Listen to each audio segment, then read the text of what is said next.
আমি এবার আমন্ত্রণ জানাবো ডক্টর অশোকানন্দ রায় বর্ধন মহোদয়কে। তিনি লোক গবেষক, তিনি স্কুল ইন্সপেক্টর ছিলেন, অবসরে এসেছেন। তার যে গবেষণাপত্রটি, সেই গবেষণাপত্রের শীর্ষ নাম হচ্ছে লোকনাট্য দক্ষিণ ত্রিপুরার সমাজ জীবনের প্রেক্ষিতে।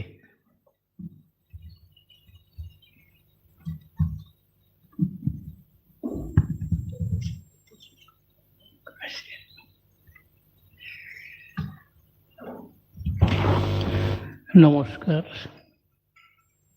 এই প্লেনারি সেশনের চেয়ারপারসন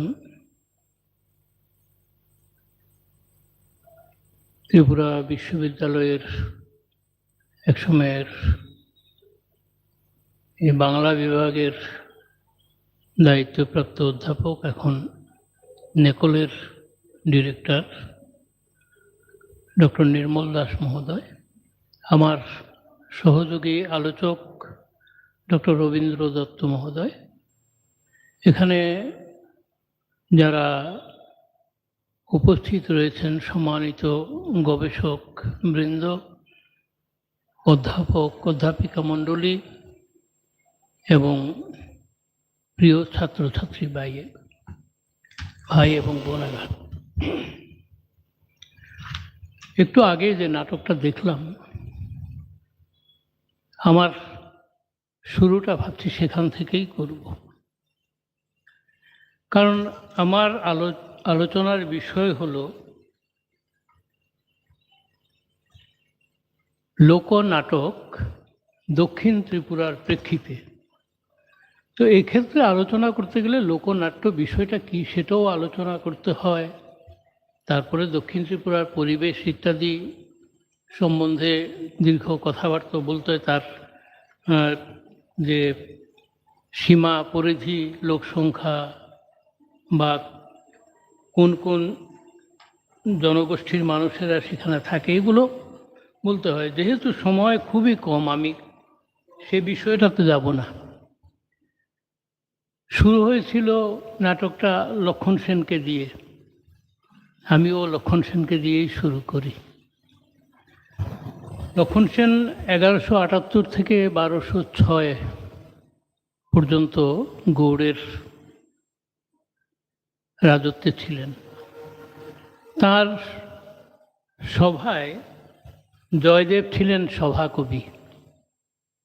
জয়দেবের গীত গোবিন্দম একটা কাব্য, এটা রাধাকৃষ্ণের মিলনান্তক বা রাধার বিরহ ব্যাকুলতা ইত্যাদি নিয়ে 12টা স্বর্গে নাটকটা। তো এটার মধ্যেও একটা পাত্র পাত্রীর লক্ষণ আমরা পাই। পাত্র পাত্রী 3 জন, কৃষ্ণ, রাধা এবং সখী। তিনি অনেকটা এটা নাট্য কাব্যের ধরনের এটা রচনা করেছেন, ফলে তার মধ্যে একটা নাট্য লক্ষণ পাওয়া যায়। আর লোকনাট্য বলতে যে জিনিসটা বোঝায় সেটা হলো সাধারণ মানুষের যে এই প্রয়োগ শিল্পটা প্রদর্শন। লোক মানে সাধারণ মানুষ, যারা একটা বিশেষ ভূখণ্ডের মধ্যে নির্দিষ্ট একটা এলাকার মধ্যে বসবাস করেন এবং তাদের নিজস্ব একটা সংস্কৃতি রয়েছে, সেই সংস্কৃতির তারা লালন করেন, তারাই হলেন লোক। তার সঙ্গে হচ্ছে নাট্য। সোজা কথায় নাট্য মানে এটা অভিনয় কলা। এই নাট্য সম্বন্ধে আমরা একটা তার যে নীতি শাস্ত্র রয়েছে সেই হিসেবে পাই ভরতমুনির নাট্যশাস্ত্র। তো ভরতমুনি নাট্যশাস্ত্রে লোক বিষয়ে কোনো আলাদা চ্যাপ্টার রাখেননি, কিন্তু তিনি কথা প্রসঙ্গে একটা জায়গায় বলেছেন যে স্বভাব লোকধর্মী তু বিভাব নাট্যমেব। অর্থাৎ স্বভাবে এটা লোকধর্মী হবে, মানে গণমানুষের প্রতিনিধিত্ব করবে, আর আঙ্গিকটা হবে নাটকের মতো। অর্থাৎ লোকধর্ম ভবেত্তন্না নাট্যধর্মী তথা পরা। আগে লোকধর্মটাই থাকবে, যেখানে লোকধর্ম প্রকৃষ্ট সেখানে পরবর্তী পর্যায়ে নাট্যধর্মের কথা আসবে। এই যে জয়দেবের রাধা কৃষ্ণের যে কাহিনীমূলক গীত গোবিন্দম, এখানের চরিত্র সেই লোকচরিত্র। যাদব পরিবারের সন্তান শ্রীকৃষ্ণ দধি ভাণ্ড নিয়ে হাটে বিক্রি করেন, ফিরি করেন, বা দুগ্ধজাত দ্রব্য উৎপাদন করেন এমন পরিবারের কন্যা রাধিকা, অর্থাৎ তারা এই সাধারণ মানুষ, তাদেরকে নিয়ে এই বিষয়টা তৈরি হয়েছে। তো এর আঙ্গিকটা নাট্যধর্মী হলেও ভাবে একটা লোকধর্মিতার প্রকাশ আছে, লোকজীবনের প্রকাশ আছে। সেজন্য এটাকে যদিও সংস্কৃত কাব্যে রচিত, তবু আমাদের ভারতীয় নাট্যধারা এটা একটা পায়োনিয়ার হিসেবে আমরা ধরে নিতে পারি। গোবর্ধন আচার্যের আর্যা সপ্তশতী, সেটাতেও এরকম নৃত্য গীত অভিনয়ের কথা উল্লেখ আছে, সেখানে মনোহরণ নৃত্যের কথা আছে। এক জায়গায় তিনি তুলনা করতে গিয়ে বলেছেন যে যবনিকা অপসারিত হলে নটি এখানে প্রবেশ করে। তারপরে আমাদের বাংলা সাহিত্যের যে প্রথম নিদর্শন চর্যাপদ, সেখানেও এই নাট্যের বিষয়টা আছে, বুদ্ধ নাটকের কথা আছে। এটা আমাদের প্রারম্ভিক বক্তা কিনোট লেকচারের সময় বলেছিলেন সৌমিত্রবাবু। তো এই জায়গাটাতে আমি আর যাচ্ছি না। ঠিক তেমনি শ্রীকৃষ্ণ কীর্তনে তো পুরোপুরি নাট্যের বিষয় আছে। সেখানে শ্রীকৃষ্ণ এবং রাধার যে আলাপ আলোচনা, বড়াইর তাদের মধ্যে যে কথোপকথন, তার মধ্যে একটা নাট্যধর্মিতা রয়েছে। বাংলা সাহিত্যের ইতিবৃত্ত অসিত কুমার বন্দ্যোপাধ্যায়ের একটা গ্রন্থ, তার চতুর্থ খণ্ডে তিনি লিখেছেন যে বেশধারী যাত্রা চরিত্রের ঈষৎ পূর্বাভাস শ্রীকৃষ্ণ কীর্তনে মিলবে।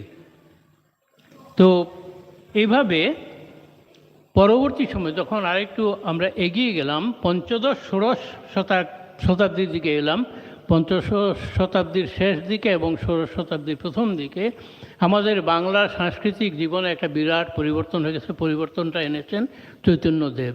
তিনিও নিজে নাটক করতেন বা নাটকের পৃষ্ঠপোষকতা করতেন, এই জিনিসটা আমরা দেখি। এবং তিনি তার যে কৃষ্ণ ভক্তি প্রসারের জন্য যেখানে গেছেন, সঙ্গে নাটকটা নিয়ে গেছেন এবং জায়গায় জায়গায় প্রদর্শন করেছেন। এ কারণে তার যাত্রাপথে নাটক প্রদর্শিত হয়েছে বলে এটাকে একটা যাত্রা বলে যাত্রা আঙ্গিকের নাম দেওয়া হয়েছে। আবার ঠিক এই সময়ে আসামের যে শঙ্করদেবের অঙ্কিয়া নাট, সেখানেও প্রথম যাত্রা শব্দটা আমরা পাই। ত্রিপুরা রাজ্যের ক্ষেত্রে আসি। একটু আগেই স্যার বলেছেন মুকুন্দ দাস এসেছিলেন, ত্রিপুরা রাজপরিবারের নাটক প্রদর্শন করেছেন। এরকম ত্রিপুরা রাজ্যের ইতিহাস আছে। প্রথম দিকে ধন্যমাণিক্যের আমলে আমরা দেখি, ত্রিহুত দেশ হইতে নৃত্যগীত আনি, রাজাতে শেখায় গীত নৃত্য নৃপমণি, ত্রিপুর সকলে ক্রমে সেই গীত গায়, ছাগযন্ত্রে তারযন্ত্রে ত্রিপুরে বাজায়। এটা রাজমালার মধ্যে এই জিনিসটা পাই। তাহলে শুধু সঙ্গীত নৃত্য থাকলে তাহলে নাটকের চর্চাও ছিল। এবং পরবর্তী সময় বিচ্ছন্নমাণিক্য তৎপরবর্তী সময়ে ত্রিপুরার রাজদরবারের পৃষ্ঠপোষকতায় নাটকের ব্যাপারটা আমরা দেখি এবং সেখানে লোকনাট্যের ঢঙে হোলি উৎসব পালন করা হতো। তো ভারত ভুক্তির পরে ত্রিপুরা রাজ্যে ত্রিপুরার সীমানাগত কারণে দেখা গেছে যে ত্রিপুরা পার্শ্ববর্তী বাংলাদেশের যেই জেলাগুলো গেছে সেই অঞ্চলের লোকে এখানে উঠে এসেছেন। আবার এই ত্রিপুরা রাজ্যে একসময় বাংলাদেশের বিস্তীর্ণ অঞ্চল, যেটা সমতল ত্রিপুরা বা জেলা ত্রিপুরা বা চাকলা রুষ্ণবাদ নামে মানে পরিচিত ছিল, এটা রাজন্য শাসিত ছিল, রাজার করদভূমি ছিল। এটা স্বাধীনতার পরে এখানকার মানুষেরা তারা এই ত্রিপুরায় উঠে এসেছেন, পাশাপাশি এই সংস্কৃতিটাও তারা সঙ্গে নিয়ে এসেছেন। ফলে সারা ত্রিপুরাতেই পূর্ববঙ্গীয় যে সংস্কৃতিটা আছে সেই সংস্কৃতিটাই এখানে লালিত হয়। আর দক্ষিণ ত্রিপুরা মূলত এই দক্ষিণবঙ্গের সীমান্তবর্তী অঞ্চল, অর্থাৎ নোয়াখালী, চট্টগ্রাম, পার্বত্য চট্টগ্রামের সীমান্তবর্তী অঞ্চল হলো আমাদের দক্ষিণ ত্রিপুরা, এবং এখানে সেই মানুষগুলোই উঠে এসেছেন। দক্ষিণ ত্রিপুরায় বাঙালি জনগোষ্ঠী যেমন রয়েছে, তার পাশাপাশি চাকমা, মগ, ত্রিপুরী এবং রিয়াং সম্প্রদায় আছে। তো তারাও যার যার নিজস্ব কৃষ্টি, সংস্কৃতি, ধর্মীয় ভাবনা ইত্যাদি নিয়ে বেঁচে রয়েছেন, সাংস্কৃতিক কর্মকাণ্ডের সঙ্গে বেঁচে রয়েছেন। তো তাদের যে নাট্য বিষয়গুলো, নাট্য গুণ, তাদের যে সমস্ত অনুষ্ঠানের মধ্যে, নৃত্য গীতাদি অনুষ্ঠানের মধ্যে রয়েছে, সেগুলো নিয়ে আমি আলোচনাটা করব। আসলে নাটক কিন্তু শুরুতে নাটক এভাবে ছিল না। প্রথমে শিকারজীবী মানুষ শিকার করে এনে তার যে পরিজনদের কিভাবে শিকার করেছে সেটা অঙ্গভঙ্গি করে প্রকাশ করত। তারপরে আনন্দের সঙ্গে সেটা এই শিকার লব্ধ পশুটার চারিদিকে নৃত্য করত। এই সব করেই আস্তে আস্তে তার মধ্যে সংলাপ যোগ হয়ে নাট্যধর্মিতা প্রকাশ পেয়েছে। তো কাজেই নাটকের কথা বললে সেখানে নৃত্য থাকবে, সঙ্গীত থাকবে, সংলাপ থাকবে, অভিনয় থাকবে, মূকাভিনয় থাকবে, সাজ পোশাক থাকবে। তো আমাদের এই যে বিষয়গুলো এখন আলোচনা করব, তার মধ্যে যদি সামান্য এই ধরনের মুহূর্তগুলো আমরা পাই, তাহলে সেটাকে আমরা লোকনাট্যের অংশ হিসেবে ধরে নেব। তো লোকনাট্য, এই দক্ষিণ ত্রিপুরার লোকনাট্য মানে গোটা ত্রিপুরাতেই একই, আমি শুধু কার্যকারণে এখানে একটা বিভাজন আনছি। ধর্মীয় লোকনাট্য, বিনোদনমূলক লোকনাট্য এবং কৃষিকেন্দ্রিক লোকনাট্য হিসাবে আমি এটাকে ভাগ করেছি। ধর্মীয় লোকনাট্য লীলাকীর্তন, ঢপযাত্রা, হটিকীর্তন, বুদ্ধকীর্তন, মনসাপুঁথি, মঙ্গলচণ্ডী ব্রত, সত্যনারায়ণ ব্রত ইত্যাদি ধর্মকেন্দ্রিক।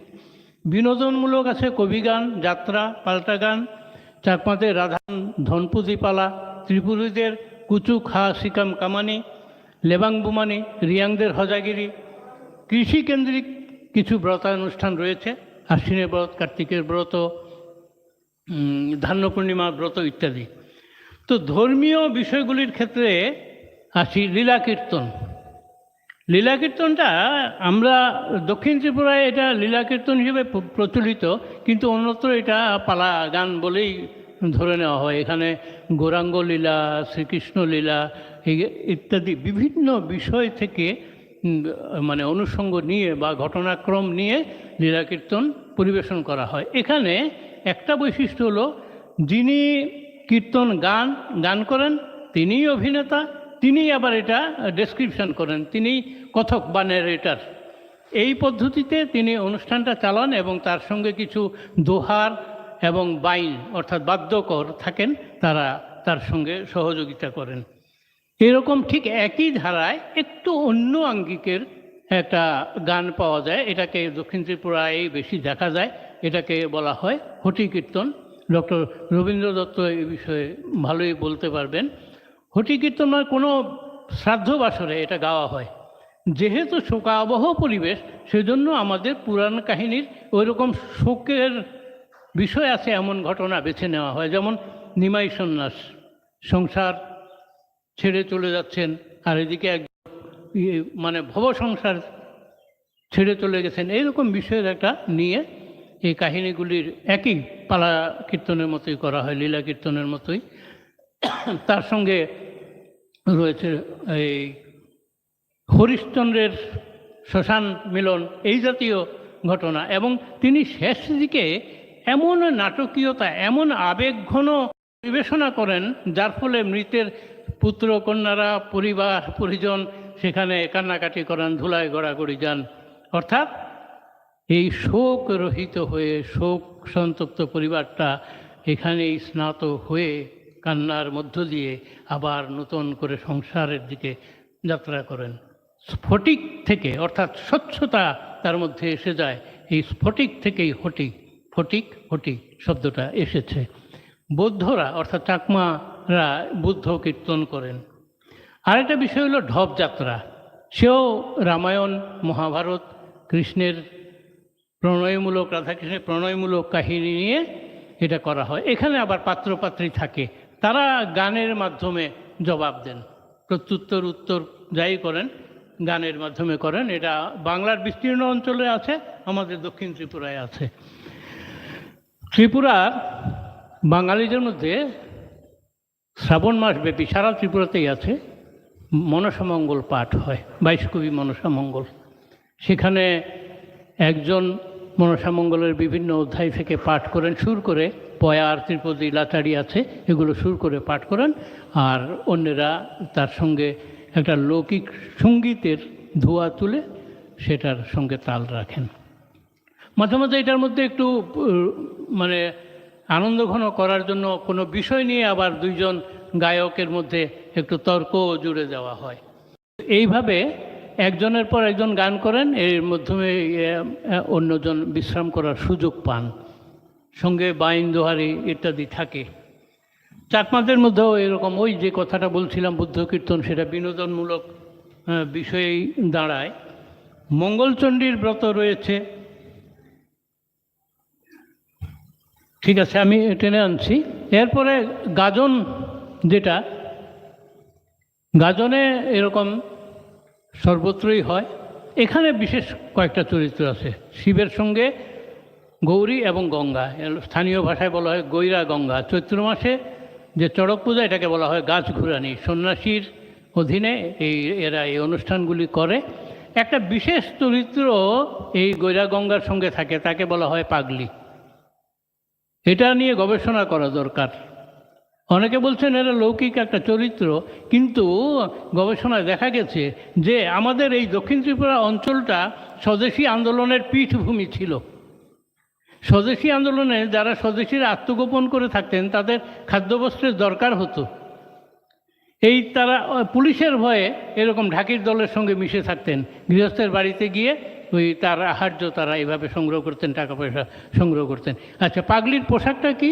পোশাক হলো ছেঁড়া জাল টাল ইত্যাদি, মুখে কালিঝুলি মাখা, হাতে ঝাঁটা, হাতে একটা পয়সার কৌটো। গিয়ে ঝাঁটা দিয়ে কিঞ্চিত সম্মার্জনী করেন গৃহস্থের, আর কৌটো নাড়িয়ে পয়সার জন্য আবদার করেন। দেখুন, বিষয়টার মধ্যে এরকম একটা গভীর অর্থ রয়ে গেছে। যাই হোক, এরকম বিদূষক ধরনের চরিত্র হলেও তার একটা গভীর অর্থ রয়েছে। বিনোদনমূলক এরকম অনেক অনুষ্ঠান আমাদের আছে, কবিগান, যাত্রা, তারপরে এই পাল্টা গান, এগুলো সম্বন্ধে অনেকেই জানেন। এগুলো দক্ষিণ ত্রিপুরায় পালিত হয়। চাকমাদের রাধামন, ধনপুদি পালা, কুচো খা সিকাম কামানি, লেবাং বুমানি, এগুলো আছে। এই কৃষি কেন্দ্রিক লোকনাট্যের মধ্যে ব্রতানুষ্ঠানের মধ্যে যেমন কার্তিকের ব্রতে কৃষিজ উপাদান লাগে, আশ্বিনের ব্রত যেটা, সেখানেও আশ্বিনের মানে কৃষিজ জুমের ধান টান ইত্যাদি লাগে। মাঘমণ্ডলের ব্রতের সময় পুকুরের পাড়ে একটা ছোট পুকুরের অনুকৃতি করে তার চারপাশে বসে তারা গান গায়। এই অনুকরণটাও নাটকের অংশ। এই অনুকরণ দেখার সঙ্গে তার জাদু বিশ্বাস জড়িত আছে। এখানে ব্যাঙের বিয়ে দেওয়ার একটা চল আছে। গ্রীষ্মকালে যখন বৃষ্টি টিষ্টি হয় না, তখন দুটো ব্যাঙ ধরে এনে তাদের বর কনে সাজিয়ে বিয়ে দেওয়া হয়, তাকে গান গাওয়া হয়। অর্থাৎ তার ভিতরে একটা জাদু প্রভাব, ব্যাঙে ডাকলে নাকি বৃষ্টি হয়, খুশি করা হয়, এই বিষয়গুলো আছে। এই ধরনের জাদু প্রভাব বা অনেক ছোটোখাটো বিষয়ের মধ্যেও এরকম নাট্যধর্মিতা আছে। একটু আগে নাটকটাতে দেখেছেন, শুরুতে কি হয়েছে, একটা হাইম ওম করতে করতে তারা ঢুকেছে। এই যে ধ্বনি, কোনো ভোজ সভায় ধ্বনি দেওয়া হয়, বলো হে সবে মধুরস বাণী ইত্যাদি, তারপরে আহার্য গ্রহণ করেন। বা শ্মশানের ধ্বনি দেওয়া হয়, হরি বল হরি বল। এগুলো জাদুবিশ্বাসজনিত। এই ধ্বনিগুলো নাট্যলক্ষণযুক্ত। এই ধ্বনি দিলে হয় ভয়ের সৃষ্টি হয়, না হয় উন্মাদনা তৈরি হয়। এই বিষয়গুলো প্রাচীন শিকারজীবী মানুষের থেকেই এসেছে। তারা কথা বলতে পারতো না, চিৎকারের মাধ্যমে আনন্দ উল্লাস, কান্নার মাধ্যমে বিরহ প্রকাশ করত, দুঃখ প্রকাশ করত। তো এরকম লোকনাট্য সারা ত্রিপুরাতেই আছে, দক্ষিণ ত্রিপুরায়ও সেরকম আছে, কিন্তু বর্তমানে তার চর্চা অনেকটা কমে গেছে। আজকে এই ত্রিপুরা বিশ্ববিদ্যালয়ে যে আয়োজন করে আমাদের নাট্য ঐতিহ্যটাকে প্রতিফলিত করার জন্য, তুলে ধরার জন্যে, বিশেষ করে আগামী প্রজন্মের কাছে এই বিষয়টা তুলে ধরার জন্যে তারা যদি এমন উদ্যোগ নিয়ে ক্ষেত্রকর্ম চালান, বিভিন্ন গ্রামে যে এই সব ছোট ছোট লোক নাটকগুলো রয়েছে এগুলো সংগ্রহ করা, বা তাদের যে প্রয়োগ কৌশলটা সেটা এনে মানে ছাত্রছাত্রীদের দিয়ে অভিনয় করানো, এই প্রয়োগ শিল্পটাকে বাঁচিয়ে রাখার জন্য প্রয়াস নিতে পারেন।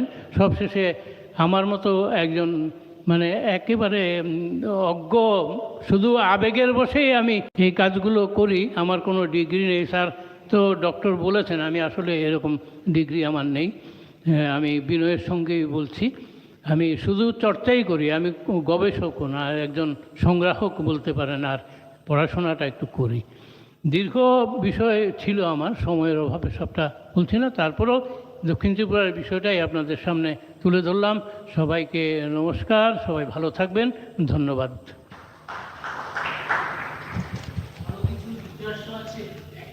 হ্যাঁ হ্যাঁ, আচ্ছা, হটি কীর্তন যেটা সংক্ষেপে বলেছি, কারো বাড়িতে, বিশেষ করে হিন্দু বাঙালিদের বাড়িতে কেউ মারা গেল, যেদিন শ্রাদ্ধানুষ্ঠান হয়, কেউ কেউ সেদিন দুপুরবেলা বা সন্ধ্যাবেলা বাড়িতে এরকম একটা আসর দেন, কীর্তনের আসর। লোকবিশ্বাস যে এতে বাড়িটা শুদ্ধ হয়। তো কীর্তনটা হলো ওই পালা কীর্তনের আঙ্গিক। একজন কথক থাকেন, কিন্তু তার বিশেষ পোশাক থাকে। পোশাকটা আমি অনেকটা লক্ষ্য করেছি, আরবীয় মানুষেরা যে ধরনের পোশাক পরে, একটা জোব্বা থাকে, আবার এখানে একটা হলো, আর এখান থেকে দড়ির মতো নামানো থাকে, এরকম পোশাক, আর গোটা পোশাকটা সাদা, অর্থাৎ শোকের প্রতীক তিনি বহন করেন। তিনি গান করেন আসরে। গানের বিষয়বস্তু হলো সেই নিমাই সন্ন্যাস। হ্যাঁ, নিমাই সতীমার থেকে বিদায় নিয়ে সন্ন্যাসে যাচ্ছেন, অথবা এই হরিশ্চন্দ্রের শ্মশান মিলন, এরকম একটু বিয়োগান্ত যে বিষয়গুলো আছে আমাদের পুরাণ কাহিনী বা ধর্মীয় কাহিনীতে, সেখান থেকে বিষয় চয়ন করে তিনি সঙ্গীত, সংলাপ, কথকথার মাধ্যমে ওইখানে একটা পরিবেশ তৈরি করেন। ঢোল, করতাল, কাঁসি ইত্যাদি হলো তার বাদ্যযন্ত্র। আচ্ছা, এরকম প্রথমে বর্ণনা করেন, মাঝে মাঝে তিনি শাস্ত্র আলোচনাও করেন, মৃত্যুর পরে কি হয় মানুষের, সেই সব বিষয় টিষয়, গীতার উদাহরণ ইত্যাদি তুলে ধরেন প্রাসঙ্গিকভাবে। সবশেষে তিনি ওই নিমাই সন্ন্যাসের জায়গাটা এমনভাবে নাটকীয় গুণে তিনি পরিবেশন করেন যে মানে গোটা জায়গায় একটা শোকের পরিবেশ তৈরি হয়। এবং ওই যার সন্তান মারা গেছেন, যে তার সন্তানেরা এসে এখানে ধুলায় গড়াগড়ি যান। হ্যাঁ, ওই গোপীপদ রেণু নেওয়ার মতোই বিষয়টা নিজেদের পরিশুদ্ধ করেন।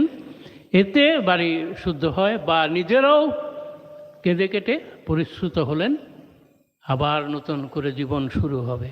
জীবন তো থেমে থাকে না, এই বার্তাটাই বহন করে।